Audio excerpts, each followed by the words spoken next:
Ito nga pala ang kwento ng isang Ronin o samurai sa Pilipinas matapos ang World War II. At ang Ronin na to ay talagang namuhay siya ng mayroong dignidad, mayroong loyalty na tinatawag. Marahil ay narinig mo na rin ito at hindi mo lang nabasa sa libro. Kaya ito ay ipapakita ko sa iyo ang realidad ng totoong buhay ng mga samurai o Ronin. Ang iba ay nagpapakamatay sila gamit ang ritual. Ito ay kultura ng mga Ronin o samurai dahil napakalalim na kanilang ugnayan, ang pagiging loyal at honesty nila. Hindi alam ng sundalong ito na mahigit 30 taon nang tapos ang World War II at nanatili lang sa Pilipinas sa panahong yun. Mga kaibigan, ito ang kwento ng sundalong Hapon na si Hiro Onoda. Siya ay may ranggong second lieutenant sa Japanese Imperial Army noong World War II at naatasang bantayan ang posisyon nila sa Lubang Island sa Mindoro at hintayin ang pagbabalik ng kanilang mga kasamahan mula sa Japan. Kaya lang noong 1945 ay tuluyan na ngang natapos yung digmaan at ito ay nabalitaan na rin ng sundalo, kaya lang hindi siya naniwala at inisip na baka ito ay isa lamang propaganda. Kaya naman pinagpatuloy nito ang kanyang guerrilla warfare dun sa isla at namalagi dun sa bundok sa loob ng humigit 30 years hanggang taong 1974 kung saan kinontak siya ng kanyang commander at sinabing matagal na ngang tapos yung digmaan at siya ay pinabalik sa Japan at nakatanggap ito ng hero's welcome at malaking halaga ng pera bilang kapalit sa... At dito na natin sisimulan ang tunay na buhay ng mga samurai.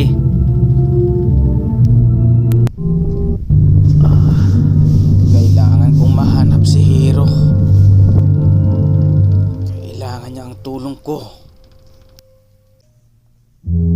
Marami pa namang mga sundalo. Paano kung mapalaban sila? Napakadelikado.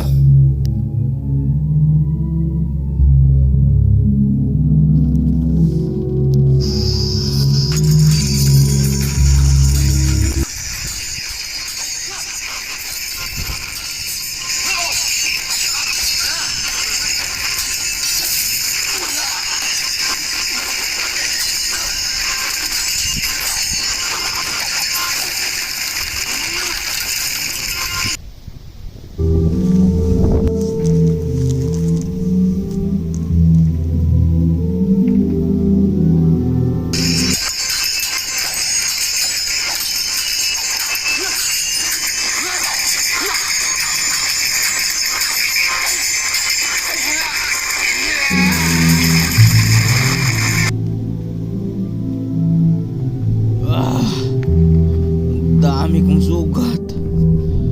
Sakit ng sugat ko. Nagugutom pa ako. Hindi ako nito mamamatay. Sa pagdirigma, mamamatay ako sa gutom.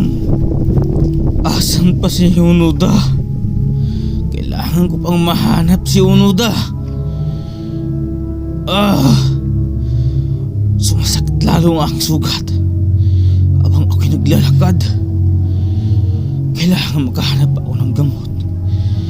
Kailangan magamot ko ang aking mga sugat. Dahil kung hindi na ako makakalaban. Napakadami pang mga tulisan. May mga sundalo pa.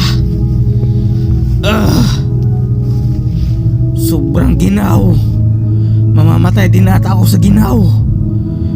Diyos ko, totoo ka ba? O Diyos ng mga Kristiyano? Diyos ko, bigyan niyo pa ako ng pagkain. Panginoon!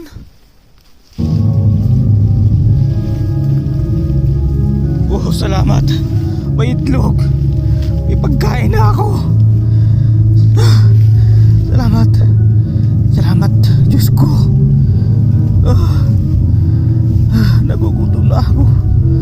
Makakakain na rin ako. Baka may makakita sa akin sa paligid. Salamat. Salamat, Diyos ko.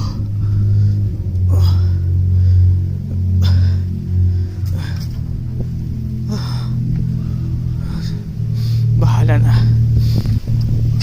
Kakainin ko to. Nagugutom ako.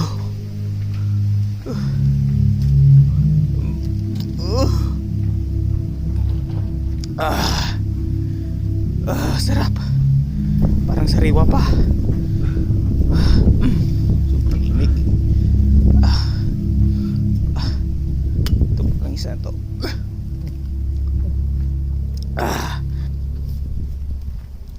Nami kayo.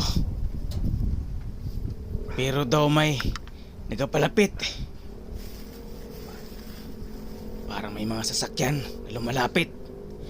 Delikado. Dapat makahalin ako dere.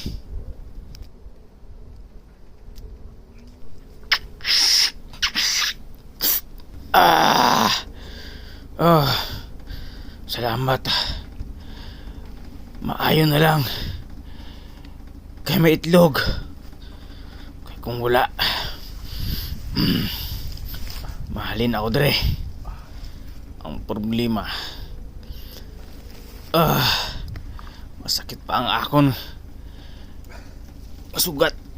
Tinluan ko danay. Yung akon katana.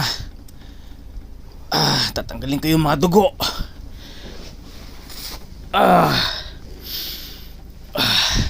Mabuti at napakaganda nitong aking katana. Ang problema nga lang ay mali naman yung lalagyan na nakuha ko kanina. Biglaan kasi at hinabol ako ng mga sundalo. Mabuti na rin to kaysa wala. Mag-alis na ako dito. Sakit ng aking sugat. Kailangan kong mahanap si Onoda. Hindi pwede hindi ko siya mahanap. Walang tutulong sa kanya kung hindi ko siya mahanap. Onoda.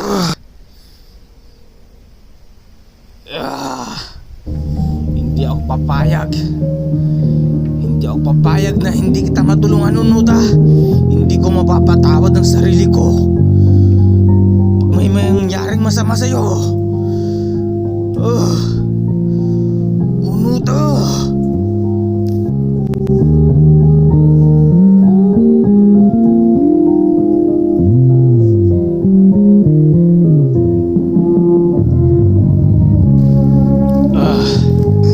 Naaalala ko pa.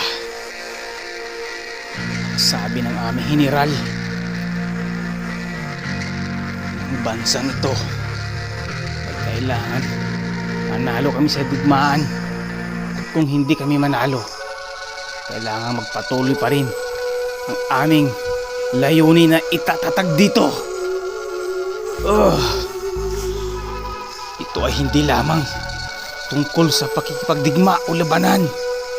Hindi lang ito tungkol sa reliyon. Ito ay tungkol sa kinabukasan ng buong mundo. Kahit na ang mga rebelde ay walang magagawa kundi maging sunod-sunuran na lamang sa mga taong nakaupo sa kanilang gobyerno. Asan ka na ba, Onoda?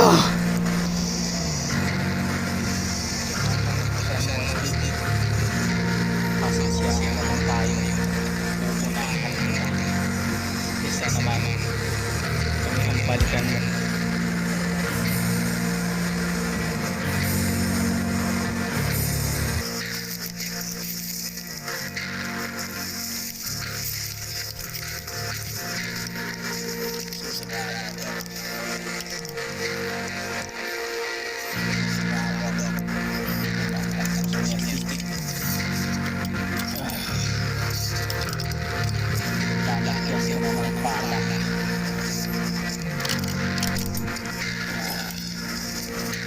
Baalala lamang ay sapat na para tapusin.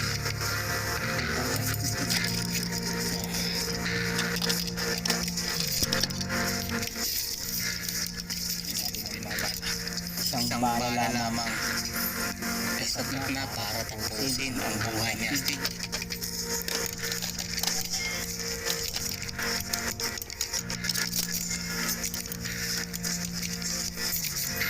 Okay. Tanda na ako.